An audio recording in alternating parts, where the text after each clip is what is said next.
நம்ம ஆடிக்கூழ் பார்த்தீங்கன்னா எங்களோட மண்பானைகளான்னு காய்ச்சி எடுத்துக்கொள்ள போகிறேன். வணக்கம் ரவுகளே, இன்றைக்கு பார்த்தீங்கன்னா இன்றைக்கும் ஒரு அருமையான ஒரு காணொலி ஒன்று தான். இன்றைக்கு என்ன செய்ய போகிறோம் நாங்கள் இன்றைக்கு என்ன செய்ய போகிறோம்னு சொல்லி சொன்னால் எதிர்வர்ற 17ஆம் தேதி ஆடி பிறக்குது. என்ன ஆடிப்பிறப்பு எங்களுக்கு அந்தண்டு ஆடிக்கூழ் காய்ச்சி கொள்ளுவோம். ஆனால் நாங்கள் இந்த இந்த முட்குட்டியை நாங்கள் காய்ச்சி காட்ட போகிறோம். ஒவ்வொரு முறையும் நாங்கள் ஆடிக்கூழ் காய்ச்சி காட்டுறோம். நாங்கள் ஆடிப்பிறப்புக்கு முதலே காய்ச்சி காட்டுறோம். நாங்கள் என்னென்னு சொல்லி சொன்னால் எங்களோட முறையிலேயும் நிறைய பேர் காய்ச்சி கொள்வினோம், ஆசைப்படுவினோம். அதனால் நாங்கள் எங்களோட முறையில் காய்ச்சி கொள்ள போகிறோம். அதைத்தான் இந்த காணொலியில் நீங்கள் பார்க்க போகிறீங்க. ஒவ்வொரு பொருள் ஒவ்வொரு சீசனுக்கு அது ஒரு சீசனுக்கு நிறைய விலைப்படும். என்ன அது மாதிரி இந்த பெனங்கட்டி குட்டான்ல அடைச்சா பெனங்குட்டான். இந்த பெனங்கட்டி பெனங்குட்டான் ஆடிக்கூழுக்கு ஒரு சிறப்பான ஒரு பொருள்னு சொல்லிக்கொள்ள வேணும். அந்த பெனங்குட்டான் வச்சு தான் ஆடிக்கூழே காய்ச்சி கொள்றது. அதைத்தான் நாங்கள் அதை வச்சு கொண்டு தான் இன்றைக்கு ஆடிக்கூழ் காய்ச்சி கொள்ள போகிறோம். அதுவும் மண்பானையில் தான் காய்ச்ச போகிறோம். அதுக்காக நீங்கள் மண்பானையெல்லாம் காய்ச்ச வேணும் மட்டும் இல்லை, இருக்கிற பானையில் நீங்கள் காய்ச்சி கொள்ளலாம். நாங்கள் இன்றைக்கு மண்பானையில் காய்ச்சி கொள்ள போகிறோம். அப்படியே தொடர்ந்து காணொலியை பார்ப்போமே. அப்போ ஆடிப்பிறப்புக்குள் நாளை விடுதலை ஆனந்தமானந்தம் தோழர்களே. இதுக்கொண்டு ஒரு சிறப்பான ஒரு பாட்டு ஒன்று இருக்குது.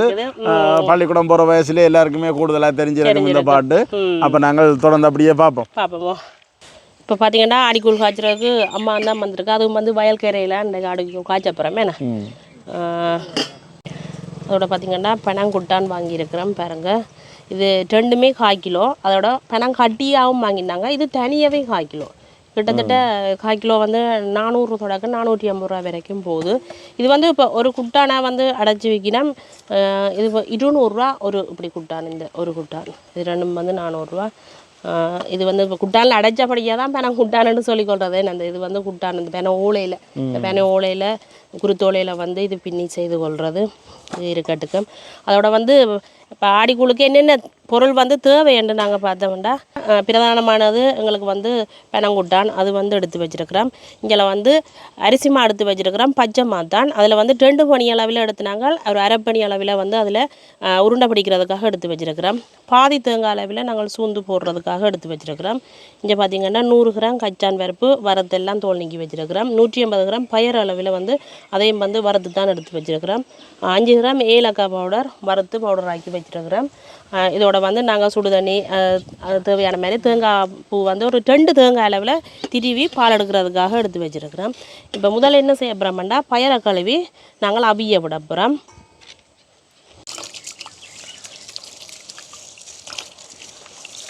பயரில் சில நேரங்களில் மண் அதுகள் இருக்கக்கூடும். அதனால் நல்ல வடிவாக கழுவி போட்டு நீங்கள் அரிச்சு போட்டு அவிய விடுங்க.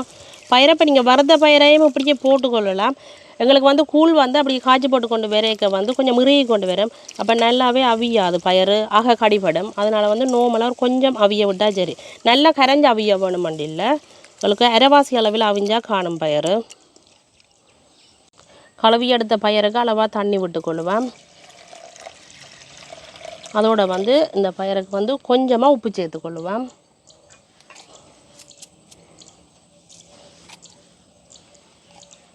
இப்போ அடுப்பை மூட்டி பயிரை நாங்கள் அவிய விடுவேன். சிரட்டி எடுத்தாங்க அதோட எல்லாம் பனம் மட்டும் கிடக்குறாங்க.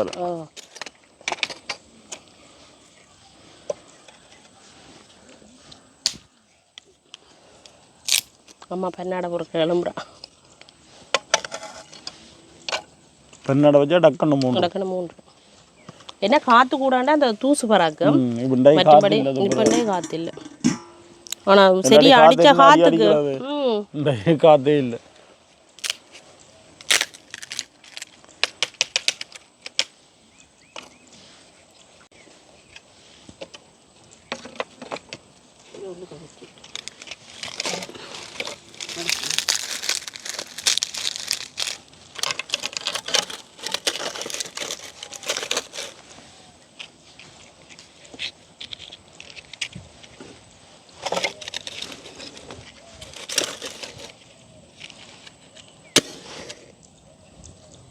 அடுப்பெரிய தொடங்கிட்டுது. இப்போ நாங்கள் பயிர் அவிய விடுவோம். பயிர் எப்படியே அவிஞ்சோன்றதுக்காட்டுக்கு அதோட நாங்கள் அந்த உருண்டையில் பிடிச்செடுக்கிறதுக்காக மாவை குழச்சி எடுத்துக்கொள்ளுவோம். பயிர் அவிகிறதுக்கு இடையில் நாங்கள் இப்போ மாவை குழச்சி உருண்டையில் உருட்டி எடுத்துக்கொள்ள போகிறோம். சுடுதண்ணிக்குள்ளே கொஞ்சமாக உப்பு சேர்த்துக்கொள்ளுவோம். அதோட பார்த்திங்கன்னா இந்த மாவுக்கு வந்து கொஞ்சமாக நாங்கள் சீனி சேர்ப்போம். அப்போ தான் அந்த உருண்டை வந்து கடிபடைக்க எங்களுக்கு நல்லா இருக்கும். காணும் எங்களுக்கு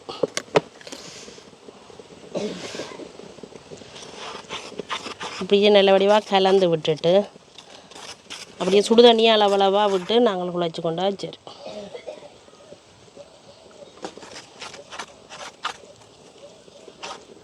ஏதோ ஒரு பறவை சத்தம் கேட்குது என்ன? மணிப்புறா? இது வந்து மணிப்புறா. மணிப்புறா என்ன?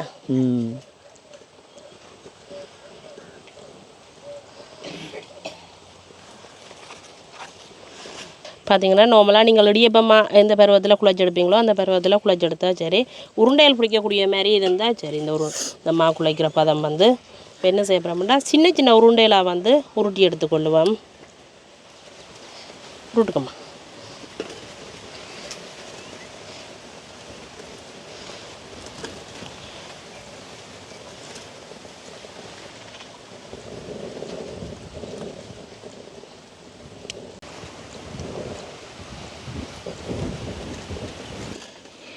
இதுதான் அந்த உருண்டையா?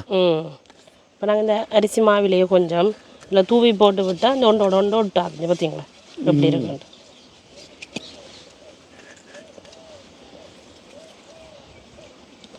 உருண்டையை முருட்டி முடிய பயரம் அவிஞ்சிடும் எங்களுக்கு. அரைவாசி அளவில் அவிஞ்சு கொண்டு வந்துடும். வாசம் பெருகுது இப்போ வேணா பயரம் அந்த வறுத்து போடுறது தான் நல்ல வாசம். அளவான உருண்டையெல்லாம் நாங்கள் உருட்டி எடுத்துக்கொண்டோம். உங்களுக்கு இதிலும் பார்க்க பெரிய உருண்டையாக நீங்கள் உருட்டணும்னு சொல்லி சொன்னாலும் பிரச்சனை இல்லை. இப்போ வந்து நீத்து பட்டிக்கை போட்டு தான் நாங்கள் அவிய விட போகிறோம். நீத்து பட்டிக்கை போட்டுக்கொள்ளுவோம். அதை வந்து பயிரை ஒரு கப்பா அப்பமே அவிஞ்சிட்டு பயிர் எங்களுக்கு நல்லாவே அவிஞ்சு கொண்டு வந்துட்டு பார்த்தீங்களா. இப்போ பயிரையும் அப்படியே இறக்கி விடுவோம்.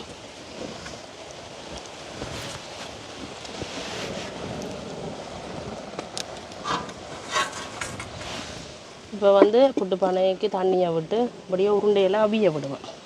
இது வேகமாக அவிஞ்சிருப்பேன் எங்களுக்கு. இல்லை அரை நீத்து பட்டி தான் அளவுலாம் மேற போகுது. அப்படியே மூடி விடுவோம். இப்போ அதுக்கிடையில் நாங்கள் என்ன செய்ய போகிறோம்டா தேங்காய் பால் புளிஞ்செடுக்க போகிறோம்.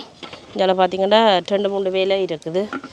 அந்த தேங்காய் சொட்டை வந்து அப்படியே சூழ்ந்து சின்ன சின்ன துண்டுகளாக வட்டியும் எடுப்போம். தேங்காய் சொட்டை அப்படியே நாங்கள் சூழ்ந்து எடுத்துட்டு கழுவி போட்டோம். இப்போ வந்து சின்ன சின்ன துண்டுகளாக வெட்டி எடுப்போம். இந்த தேங்காய் சொட்டம் கூழுக்காக கடிவடணும். கடிவட்டால் தான் நல்லாயிருக்கும். இது உருண்டை அதெல்லாம் வந்து கச்சான் பயறு எல்லாம் வந்து அப்படியே கடிப்பட்டு அந்த கூழ் குடிக்க தான் அவ்வளோ ஒரு சுவையாக இருக்கும். இப்போ வந்து முதல் பால் வந்து பிரிம்பா அப்படியே எடுத்து வச்சுருக்குது. இப்போ 2ஆம் பால் அது எல்லாம் வந்து இந்த மாவை வந்து நாங்கள் கரைச்சி எடுத்துக்கொள்ள போகிறோம். இப்போ நான் 2ஆம் பால் வந்து அம்மா பிரிம்பா அப்படியே புளிஞ்சு எடுத்துக்கொள்கிறா.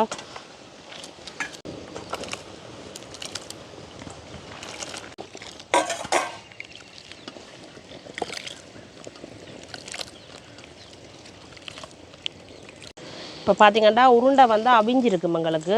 நாங்கள் இப்போ திறந்து பார்ப்போம். அவிஞ்சிட்டு பாருங்க இப்படி நிறமெல்லாம் மாறிட்டு இதை வந்து இப்படியே இறக்கி கொள்வோம். இப்படி இருக்குன்னு வேறு இப்படியே பானையை இறக்கி எடுத்துக்கொள்வோம். இந்த மாதிரி ஆடிக்கூழ் பார்த்திங்கன்னா எங்களோட மண்பானைக்கெல்லாம் காய்ச்சி எடுத்துக்கொள்ள போகிறோம்.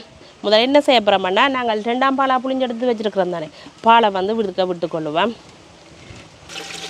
அப்படியே அரைவாசி அளவில் பாலை விட்டுட்டு எடுத்து வச்சுருக்கிற அரிசி மாவை நாங்கள் சேர்த்துக்கொள்ளுவோம்.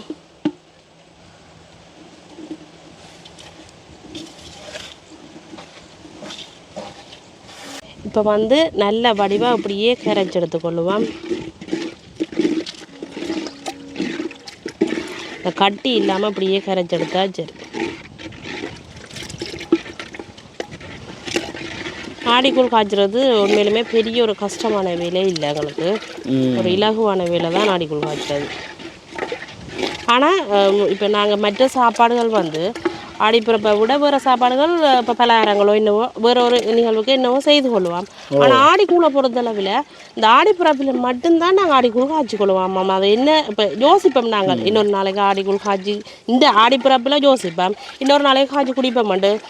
ஆனால் அந்த சந்தர்ப்பம் வந்து ஒரு நாளுமே கிடைக்கிறது இல்லை. என்ன ஆடிப்பிறப்புக்கு மட்டும்தான் அந்த ஆடிக்கூழ் காய்ச்சி கொள்கிறோம் நாங்கள். பார்த்தீங்களா இப்படி கரவாட்டுடுது. அப்படியே இந்த 2ஆம் பால் மிச்சம் எல்லாத்தையுமே இதுக்கு விட்டு கொள்ளுவேன். இந்த மா வந்து எங்களுக்கு நல்லா அவிய வேணும்.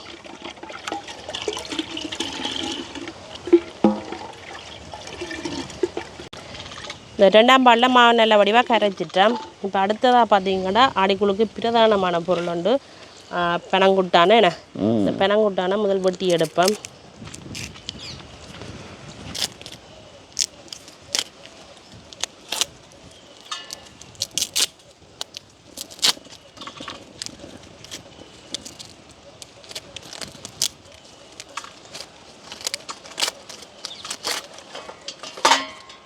அப்படி வந்து பாருங்க இந்த சூட்டோட அச்சில் ஊற்றேக்க வந்து இந்த குட்டான் பின்னல் வந்து அப்படியே வந்துருக்குது பாருங்க. இப்போ என்ன செய்ய போகிறோம்டா இதை வந்து நாங்கள் உடைச்சி தான் எடுக்க போகிறோம். இது நார்மலாக கரைஞ்சிடும் எங்களுக்கு வேகமாகவே கரைஞ்சிடும். துண்டு துண்டா போட்டால் சுகம். ஓ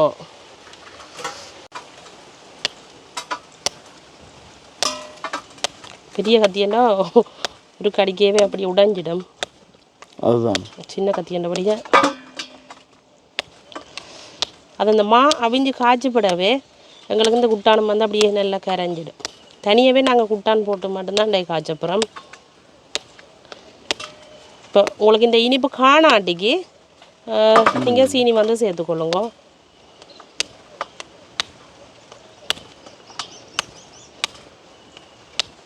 இப்படி துண்டு துண்டுகளாக நாங்கள் அப்படியே உடைச்சி எடுத்துட்டோம். அப்படியே கட்டியாக இருக்கிறதையும் அப்படியே உடைச்சி எடுத்துக்கொள்வோம்.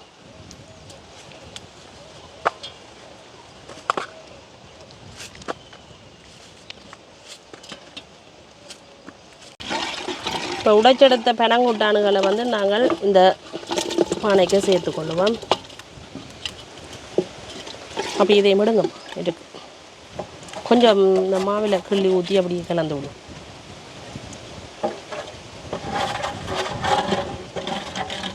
ரெண்டாவது ஃபுல்லாகவே பெனங்குட்டான்டான்.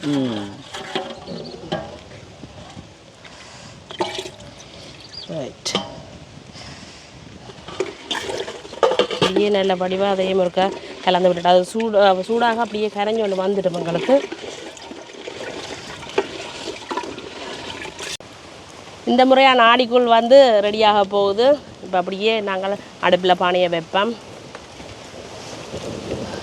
வச்சு இப்படியே நீ காய்ச்ச தொடங்கினா சரி.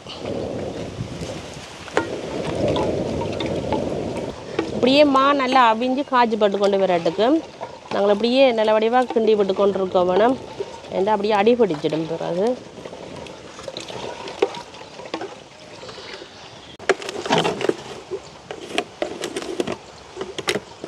அதுக்கிட்ட அப்பாவும் வார ஆடிக்குள் குடிக்கிறதுக்காக என்ன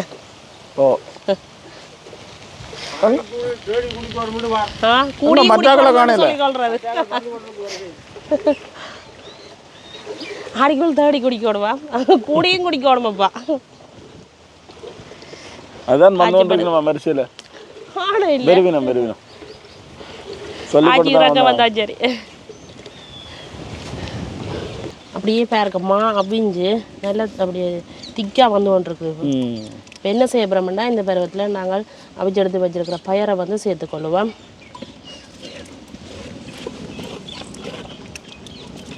பார்த்தீங்கன்னா கிண்டு போட ஆட்டிக்கு அப்படி அடி பிடிச்சு கொண்டு வந்துடும்.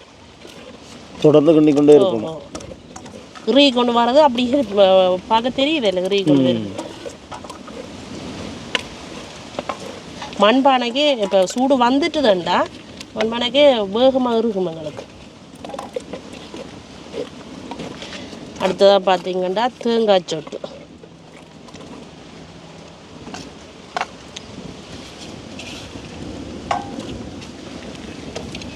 அதையும் அப்படியே கலந்து விட்டுட்டு இனி வந்து கச்சான் போட்டுக்கொள்வோம் நாங்கள்.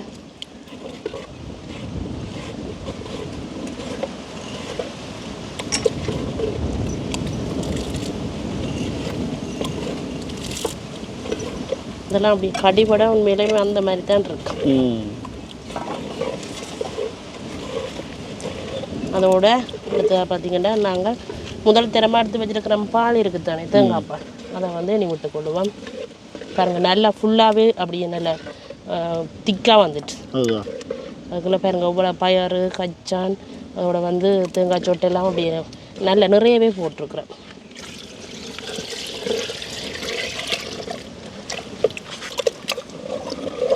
அதோட இந்த குட்டான் பாருங்க அப்படி கரைஞ்சி நல்ல நிறமாக இருக்குது இல்லை.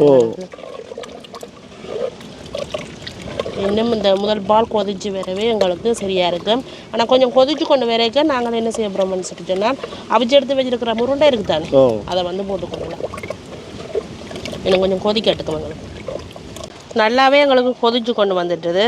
இப்போ நாங்கள் அவிச்சு எடுத்து வச்சிருக்கிற உருண்டையில் வந்து சேர்த்துக்கொள்ளுவோம்.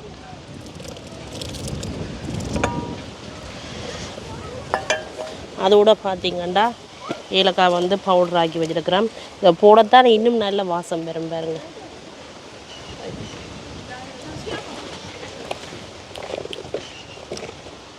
அப்படியே நல்ல வடிவாக கலந்து விட்டுட்டு இறக்கி நாங்கள் அப்படியே அடிக்கோள் குடிக்க வேண்டியதானே. சின்னாக்கணும் 1-2 பேர் வந்துட்டினா எப்படி இருக்கு அந்த உருண்டையெல்லாம் போட்டா பாருங்க அப்படியே கிளி எடுங்கம்மா எப்படி இருக்குன்னு பாருங்க. ஆக்கள் கூட்டிட்டோம், மக்கள் விளையாடினோம்.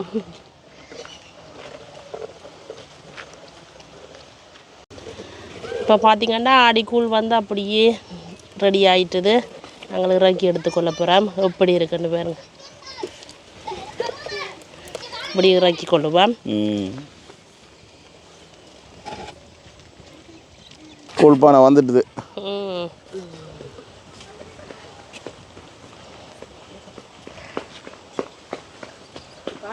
இப்போ நாங்கள் கூழ் குடிக்க போகிறோம்.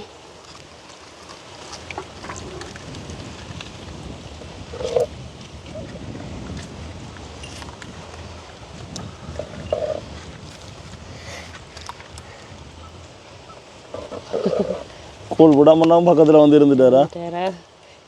நல்ல விருப்பமாக இருக்கு, இனிப்பு தானே. இன்றைக்கு வந்து சிரட்டையில் தான் கூழ் குடிக்க போகிறோமே. என்ன சிரட்டையில் குடித்தா தான் சுடாது, அதை விட சிரட்டையில் குடிக்க நல்ல ஒரு சுவையாக இருக்கும். அது தும்பெல்லாம் நல்ல வடிவாக இங்கே அந்த துப்புரவு பண்ணி எடுத்துருக்கு. ஆடிக்குள் குடிக்கண்டே செய்து அது தும்பு கிளாஸ் தும்பு கிளாஸ்.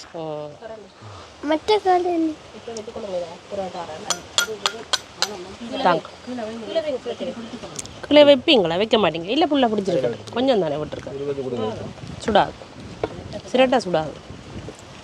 இப்படி வச்சுக்கணும். ஆமாம் தான். இப்போ எல்லாரும் குடிச்சு கொண்டிருக்கிறோம், நானும் குடிப்போம்.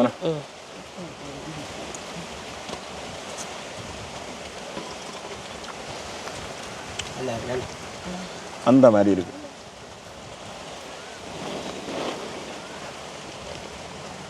பட்சத்தில் ஒரு கதான் இருந்தாலும் என்ன இப்படி ஒரு இதை வாயில வச்சோடனே டக்கண்ட ஒரு ஆடிப்புறப்பு வந்துட்டுது என்ற ஒரு சிந்தனை வந்துடும் தெரியுமா?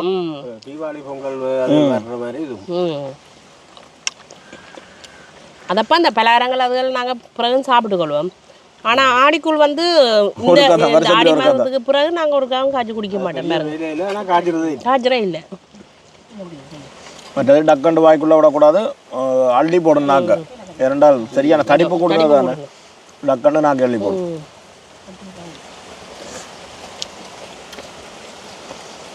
எப்படி இருக்கு கிருத்தீஷ்? நல்லா இருக்கா? கஜமா எப்படி இருக்கு?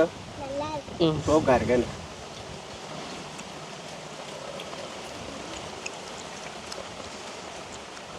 பின்னேற பொழுது நல்லா இருக்கும் உண்மையா. அந்த கடிபடுறது இந்த பயிர் அச்சான் வயல்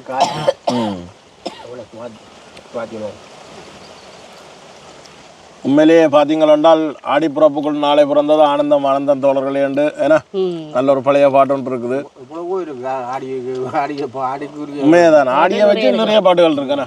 சினிமா பாட்டுகள்னாலும் சரி, தத்துவ பாட்டுனாலும் சரி, ஒரு பள்ளிக்கூடம் படிக்கக்குள்ள சொல்ற பாட்டுனாலும் சரி, நிறைய பாட்டுகள் இருக்குது. அதோட நாங்கள் இன்றைக்கு ஆடிப்புறப்பை வந்து கொண்டாடுறோம் என்ன இதே மாதிரி நீங்களும் கொண்டாடணும்ன்றதுக்காக தான் நாங்கள் முன்கூட்டியே வந்து இந்த காணொலியை வந்து போடுறோம் என்ன அப்போ நாங்கள் இதோட இந்த காணொலியை முடிச்சுக்கொள்வோம் இதோட இந்த அருமையான காணொலியை முடிச்சுக்கொள்கிறோம் நன்றி நன்றி வணக்கம்